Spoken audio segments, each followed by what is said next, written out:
Let's pick our poison.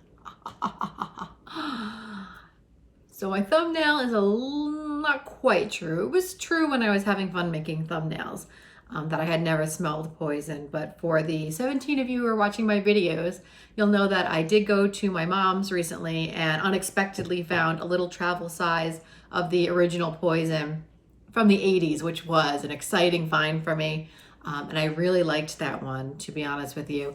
I originally didn't want to pick that as my first. Well, let's back up. So the premise of this video is that every woman, every fragrance lover should have their poison. Everybody's got a poison that they're drawn to. It's a classic fragrance, really well known, and it's evolved over time. So there's one that's going to fit you, is the premise of my videos here, my video series on poison.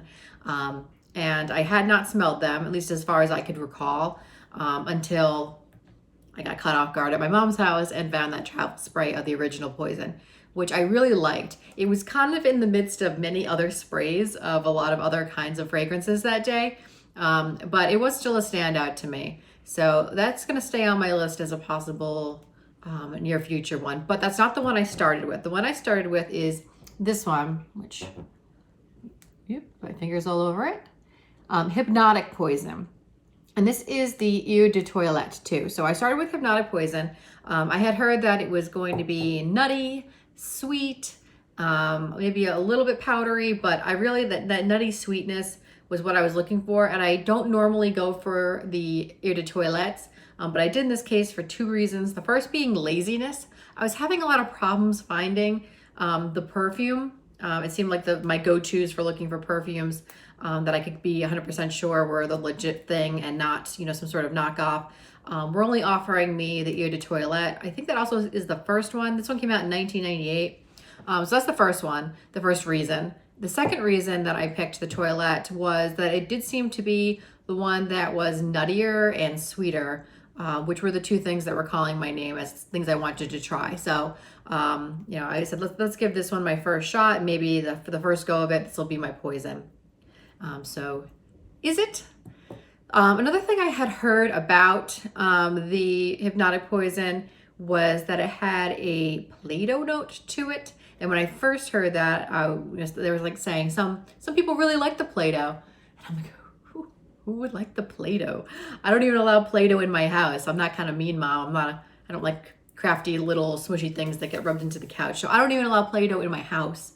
But to be honest with you, when I got the fragrance and I smelled it and I couldn't pick up the Play-Doh, I was a little bummed. I was kind of down for Play-Doh at that point. I wanted to pick it up a little bit, and I really didn't. This one, what I did pick up was a lot of like that root beer. So I had heard root beer about Juliet Has a Gun, which if you've watched my video on that, I never picked up the root beer there. With this, I did. This felt like a bubbly, sweet, kind of buoyant, girly fragrance to me. So so they're just the notes too, just to back it up here. So on the Eau de Toilette, I've got things up here. The notes are, it's a vanilla sweet almond perfume, fruity, nutty, powdery, woody, and some coconut, which I absolutely did not pick up on it. And even though the top notes are coconut, plum, and apricot, the ones that I would say I'd pick up the most would be that plum. That seems to be what I'm picking up there. That's coming across as maybe the root beerness to me. It does have some base notes of vanilla, almond, and sandalwood. I could pick up a little bit of the vanilla as well when it did dry down. But my thoughts are, so just to give you the review here, this is a review, it's not an unboxing. I've been wearing it. I got it about 2 weeks ago now, and I've been wearing it. So just to give you my full-on review, as I said, I was a little bummed that I couldn't get the Play-Doh smell out of it. I did like the smell. It was pretty. But you know what? Sometimes with fragrances, they really meld into you and they become part of your scent.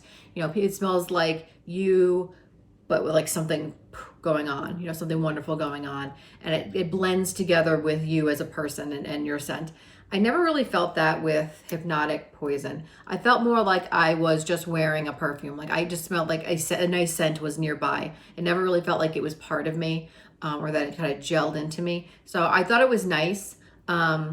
you know, and it did project too. Even for a toilet, it did project. It wasn't like a killer beast mode perfume, but it was certainly something you could smell. So I don't think it was the fault of it being a toilet, that it just sort of felt like a scent to me, but it didn't feel like mine. So that's my issue with it. I'm going to keep it. I don't think I'm going to take it back. I think it's pretty. And I'm going to keep wearing it too to see if it just starts to gel better. But it's not my poison. I'm going to keep looking, especially after the one I tried at my mom's house that I think I would like better. I might try to track down the original poison, or maybe I'll track down the Eau de Parfum and see if that's more of a hit to me.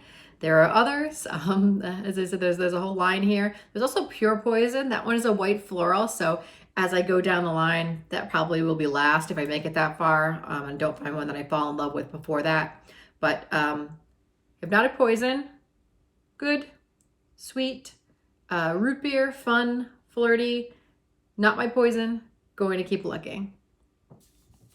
If you enjoyed this video, please give it a like. If you have a suggestion for me about which poison I should try next that you think would be a fit for me, or things that I didn't list in this video that you know are in that flanker for poison and you think I should try, please put it in the comments below. If you like fragrance content, please subscribe to Second is the Best. I upload whenever it strikes my fancy. I do unboxings, reviews, blind buys, hauls, whatever fragrance content I'm in the mood for, you will get from this channel. So I hope you enjoyed this video, and I will see you in the next one.